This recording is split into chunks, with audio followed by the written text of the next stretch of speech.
They're blending technology and storytelling. From CNN, please welcome Greg Agben and Otto Bell. And here again is Mike Crew.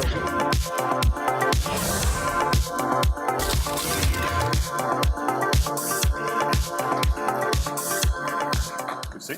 Yes, Greg. Thanks, guys. Thanks, Mike. So, Greg, you head up CNN Air, and Otto, you head up Courageous Studios for CNN. That's right. Now, Steve Callan said his immersive tech panel was going to be the best, but I'm sorry, Steve, there's nothing cooler than drones, period. And I want to start off with a staggering stat. This was research that Goldman Sachs just published 3 days ago, and it looked at retail consumer drone sales from 2014 and the prediction for 2020. I didn't do the math in terms of the big percentages, but that is crazy. I want to ask you guys a question. While this technology is super cool, I love it, I want to geek out on it, why should this audience filled with brand marketers care about what we're going to talk about? Greg, what do you think? Well, first off, I'd like to say that there's nothing virtual about our reality with drones. It's here. It's really cool. Think of it, the previous panel was about content. Think of it as a content multiplier. I mean, we have some video, and the work that Otto's been doing at Courageous is really spectacular. We use the tagline, elevate your point of view. It really is immersive. It really is capturing. It captures the audience. It is at the news level, kind of another tool in the toolbox. But as a premium content creator, I mean, I think you'll see in some of the videos that we have later really what it can do. Otto, what do you think? Why should this audience care about drones? I mean, because your audience cares about drones. I mean, you showed the numbers. I think there was 1 million sold last holiday season in the US alone. Bear in mind that there's just under 500,000 conventional aircrafts in the entire world. There was 1 million drones sold here in the US alone. DJI, the Chinese drone manufacturer, doubled their revenue last year, doubled it to $1 billion. I think the market for drones in its entirety is due to grow to about $21.5 billion by 2022. I know we're talking 2020, but give me two more years.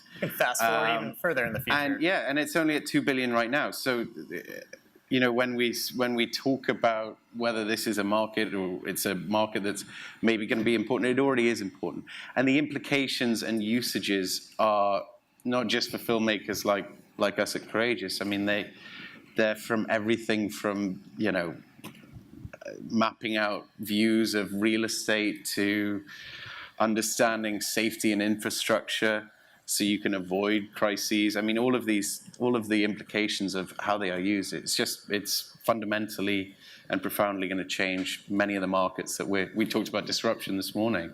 I mean, this is a tool for disruption if ever there was one. It is, across industries, across use cases, across points along the consumer journey.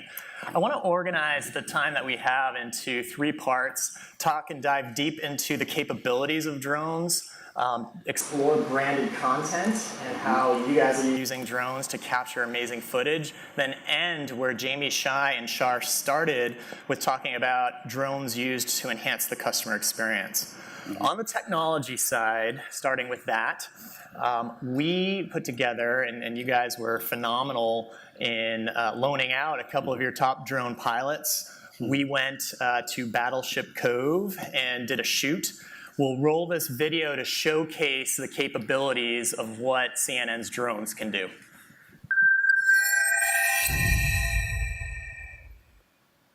Hey everyone, I'm Mike Crew from Holliday, and we're aboard the USS Massachusetts with our friends from CNN Air, and we're gonna fly some drones. That's awesome. Oh my God, this is beautiful. Holy crap. Hey Providence Tower, this is John Rubenstall from CNN Air. How are you? I don't know if your manager enlightened you or not, but we were doing a shot over at Battleship Cove this morning. So, So, why this particular drone for today out of all the ones that you have in your fleet? Well, the drone is It's the most stable platform that we have. So in winds like this, we'll have a little bit more staying power than with some of the smaller ones. So one of us can actually concentrate on flying, and the other one can operate the camera gimbal. A lot of things going on in the environment between the bridge, the ships, the wind. There's some factors out there, so it's always helpful to have two people. Where the bridge connects for the lionfish and the Kennedy, and then pull back and come out this way. I don't know, what are your thoughts on like skimming the water and like just seeing where the water meets the bow of the ship? We'll do a site survey, check the best angle. We like to give it a whole range there and further out and back. Start to the bow. Props are checked, camera's on, gimbal's good, battery's in. Well, we gotta start it up. You guys ready? Ready. 3, 2, 1.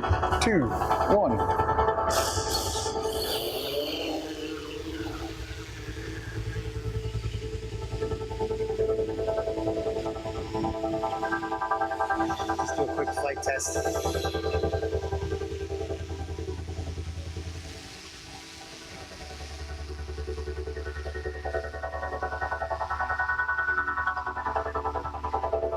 There's a lot of applications for them, so we're just kind of scratching the surface on what's possible to do with them. I mean, obviously there's a bunch of creative minds out there that'll apply them in different ways.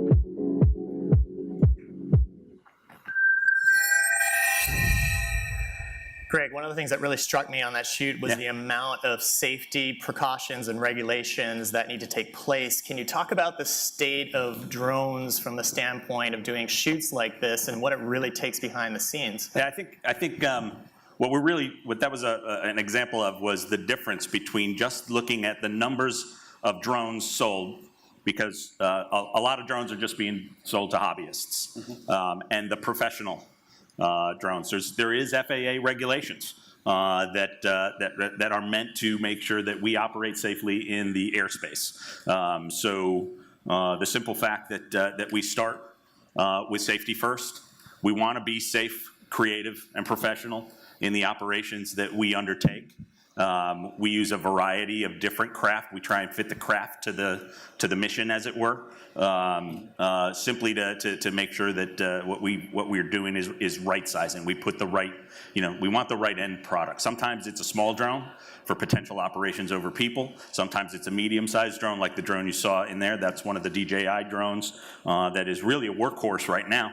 And we have access to larger drones too that are more stable, that carry 4K, 8K, 16K cameras when they get there, and are really just wonderful production tools. But there is a lot of regulation still in the marketplace, and I understand it, and we understand it. We understand right from early on that we are playing in the FAA's territory, and we have to do it responsibly. And I think that's the difference between a lot of folks out there, is the responsibility that you take for your actions in the airspace. It is, and we almost couldn't fly because we were getting 25-mile-an-hour wind gusts over there. It was freezing, and the wind was insane. So we were, a little antsy about whether or not we could put these things up in air.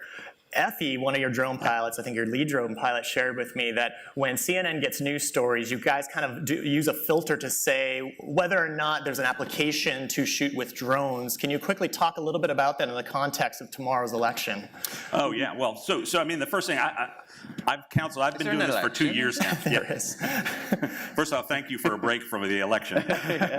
I've been doing this for a couple of years now, and it's one of those things that we really have determined that it's very different than what we've done before.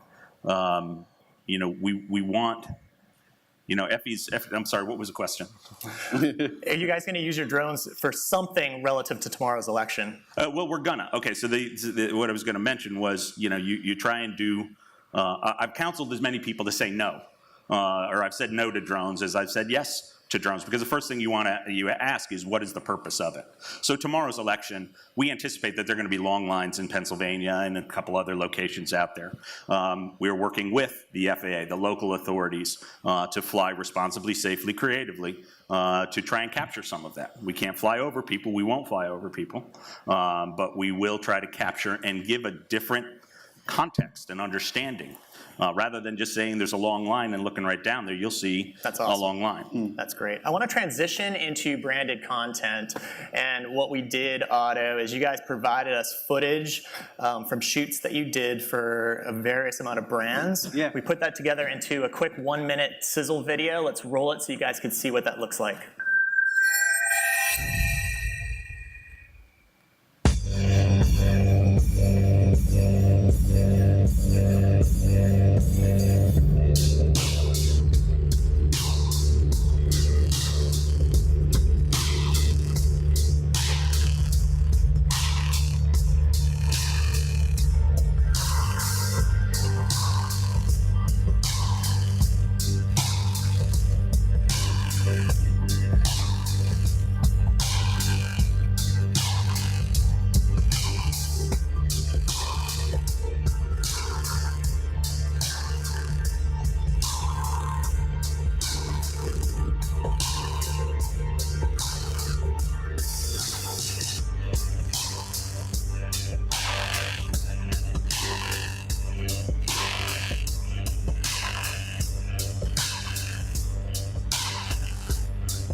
Otto, we see all the time the need in the industry to reduce production costs for branded content. Can you talk about whether or not using drones is helping to get scrappy?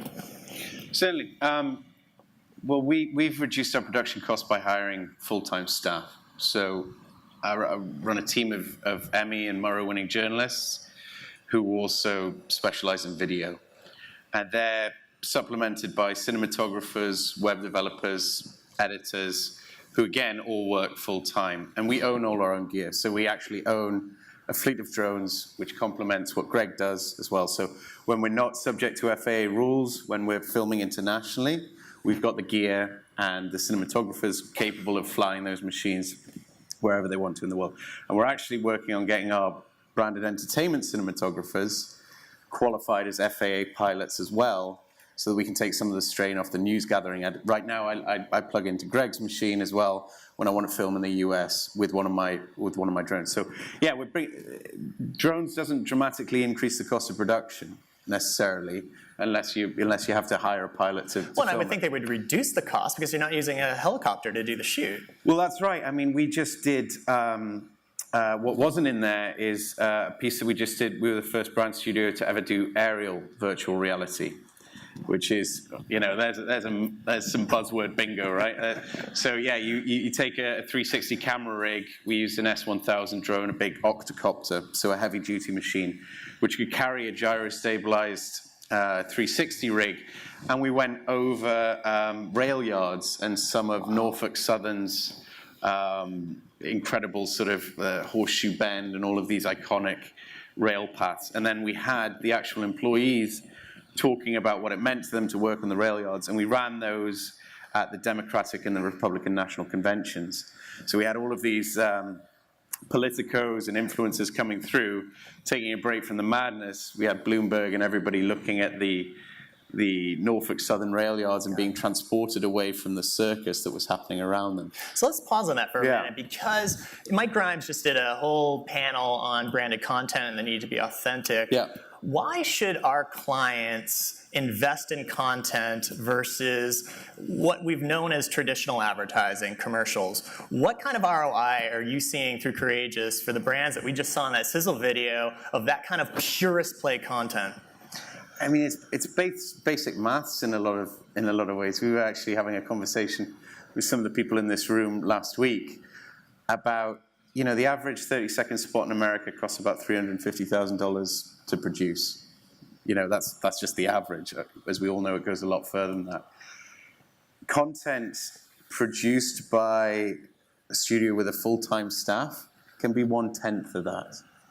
And the shelf life for it is exponentially greater because a lot of these themes, whether it be about real people or real situations or true stories or what have you, that can live for 2-3 years on all of your owned and operated channels, not just on the channel which you bought the media from. So I think, why rent it when you can own it, you know? Totally agree. In the minute and a half we have left, I knew this would go by so fast. I want to transition into customer experience and how drones are being useful for non-communications activities. And you know, we all know the most popular one, which is Amazon Prime, saying that someday they'll deliver. I want to put up a stat that the post office, nonetheless, just did a few weeks ago that looked at consumers' positive attitudes towards drone delivery. And, you know, millennials, 65% are saying, yeah, drones, while boomers, not so much, scary things. Does this surprise you at all? And when, this will be our final question, when will we actually see the day when I can, on my Amazon Prime or Dunkin' Donuts, get my coffee delivered via drone? I think quite honestly, that's still a ways off. I mean, I think I sit on a couple of panels with the FAA. And it's a very, look, it's crawl, walk, run. Everything that we're doing right now is crawl, walk, run in this space. And we're very much at crawl. We really are just scratching the surface with what we can do. The video that we're doing is really spectacular and really pays off. But as you start to go beyond, as you start going beyond line of sight, the difficulty increases exponentially. But also the So excitement. I think it's probably 5 years. Right? I mean, because like I'm excited. I think once they get networked, and once they can all talk to each other, we get into some very interesting territory once that happens. Like, I mean, just as a filmmaker, I love the idea of having a single shoot going with 3 cameras talking to each other, streaming in real time that I can switch between in the way that you would run a newsroom. Once we get there, and once everything in the air is talking to each other about the various heights and altitudes and stuff, we'll be in a lot better shape. I mean, that's where it gets exciting. It is exciting times ahead. I want to wish you guys good luck with tomorrow's election and the coverage. Thanks so much for being part of this. Cheers. Thank you very much.